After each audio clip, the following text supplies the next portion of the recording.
हमारे इंडिया में multiple bank हैं, मल्टीपल एनबीएफसी है। जब भी किसी व्यक्ति को रुपये पैसे की आवश्यकता होती है, आसपास से, यार दोस्त से, परिवार वालों से पैसा उसको नहीं मिल पाता है तो व्यक्ति या तो बैंक के पास में जाता है, और अगर बैंक से भी नहीं मिल पाता है तो वो एनबीएफसी के पास में जाता है।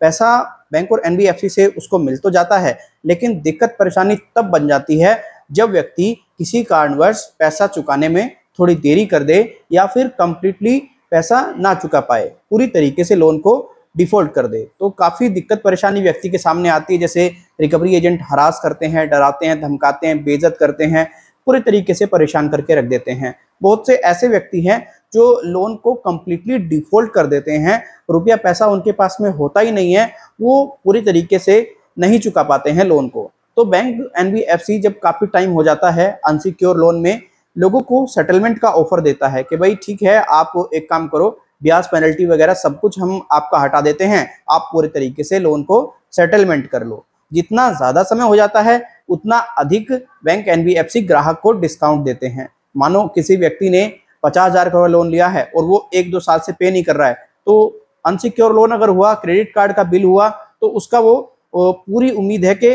10-15 हज़ार में ही सेटल हो जाए। तो ये मामला पिछले काफ़ी टाइम से चलता रहा है, लोगों को ईजिली सेटलमेंट मिल रहा है। लेकिन अभी मेरे एक सब्सक्राइबर हैं विजय ने होम क्रेडिट के माध्यम से लोन लिया था आज से लगभग 1.5 साल पहले। वो कंटिन्यू पे नहीं कर पाए, 1-2 ईएमआई डिफॉल्ट हुई थी, उनके पास में ऐसी मेडिकल इमरजेंसी आई, इस वजह से पेमेंट करना उन्होंने पूरे तरीके से बंद कर दिया। जब बंद कर दिया तो काफ़ी ज़्यादा दिक्कत परेशानी उनको आ गई, क्योंकि रुपये पैसे का कोई इंतजाम तो रहा नहीं, कोई कमाने वाला भी प्रॉपर नहीं रहा। जब मेडिकल इमरजेंसी आ गई उसके पास में, वही व्यक्ति कमा रहा था।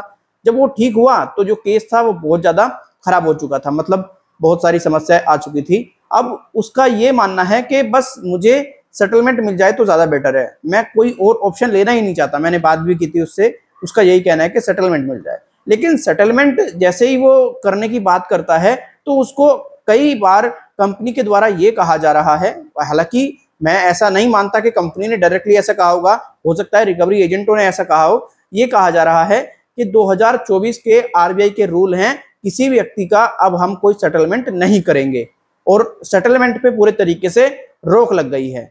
जब इतनी बात उसने सुनी तो व्यक्ति काफ़ी आश्चर्यचकित रहा, और उसने हमें ईमेल भी किया, व्हाट्सएप पर मैसेज भी किया, कंटिन्यू कमेंट भी किए कि सर क्या सेटलमेंट पे रोक लग गई है। देखो ऐसा कुछ भी नहीं है, कोई सेटलमेंट पे रोक नहीं लगी है। अगर कोई ऐसा बता रहा है तो आप कह सकते हैं कि भैया तू ऐसा कर, अपनी कंपनी की ऑफिशियल ईमेल आईडी से हमें ईमेल कर दे और बता दे कि भाई रोक लग चुकी है सेटलमेंट पर, और अब रोक नहीं होगा। और आरबीआई के ये रूल हैं, और आरबीआई ने इस गाइडलाइन में यहाँ बताया है, प्रॉपर सोर्स दे दे मैं मान लूंगा। तो देखो मैं अक्सर अपनी वीडियोज में बताता हूँ कि देखिए कोई भी अपडेट आएगा आरबीआई से रिलेटेड मैं आपको दे दूंगा, आप मेरे चैनल से बने रहिए। अब आरबीआई ने ऐसी कोई भी सेटलमेंट वगैरह पे रोक नहीं लगाई है। आरबीआई ने तो इतना तक कर दिया है कि भाई अगर कोई व्यक्ति विलफुल डिफॉल्टर है, विलफुल डिफॉल्टर आप लोग जानते होंगे कैसे होते हैं, फिर भी बता देता हूँ। विलफुल डिफॉल्टर ऐसे होते हैं जो बैंक और एनबीएफसी से रुपया पैसा ले चुके हैं और उनका सब कुछ बेटर है, पिछले काफी टाइम से वो पैसा नहीं दे रहे हैं, बट वो पैसा चुकाने की हैसियत रखते हैं, बेटर है एकदम, लेकिन पैसा वो फिर भी नहीं दे रहे। अब बैंक एनबीएफसी क्या करते थे, केस करते थे, केस सालों साल चलता रहता था, कोई बेनिफिट उनको खास नहीं हो पाता था। तो आरबीआई ने कहा कि आप एक काम करो, जो भी अमाउंट है आप उसको सेटलमेंट कर लो, वो ज़्यादा बेटर होगा, फालतू में क्या केस वेस के चक्कर में पड़ना। तो अब अगर किसी व्यक्ति का लोन है विलफुल डिफॉल्टर के तहत, तो मैंने वीडियो बना करके भी आप लोगों को बताया था कि आप लोग सेटलमेंट कर सकते हैं। तो कोई भी सेटलमेंट पर रोक नहीं लगी है, ये आप लोगों को झूठे आश्वासन दिए जा रहे हैं, झूठी बातें की जा रही हैं। अगर आपके पास में भी कोई कॉल आती है जिसमें कि कहा जाता है सेटलमेंट कर लो, अगर आप सेटलमेंट करने में कंफर्टेबल हैं, जो वो अमाउंट बता रहे हैं, तो वेल एंड गुड।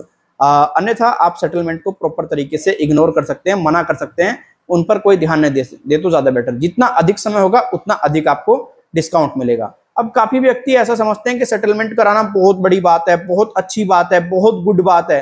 सेटलमेंट करना अपनी फाइनेंशियल डेथ है, अपना फ्यूचर बर्बाद करना है। फ्यूचर में कोई बैंक और एनबीएफसी लोन नहीं देगा, और आपका जो फाइनेंशियल रिकॉर्ड है वो बहुत ज़्यादा खराब हो जाएगा। इसीलिए मैं आप लोगों से यही कहूँगा इस वीडियो के माध्यम से, अगर आपने किसी बैंक एनबीएफसी के माध्यम से कोई भी लोन लिया है, आप कोशिश ये करें रीपे करके अपना पीछा छुटा लें, बात खत्म। तो ये वीडियो आपको जरूर अच्छी लगी होगी। अगर ये वीडियो अच्छी लगी, वीडियो को आप लाइक करके जा सकते हैं। अच्छी नहीं लगी वीडियो को आप डिसलाइक कर सकते हैं।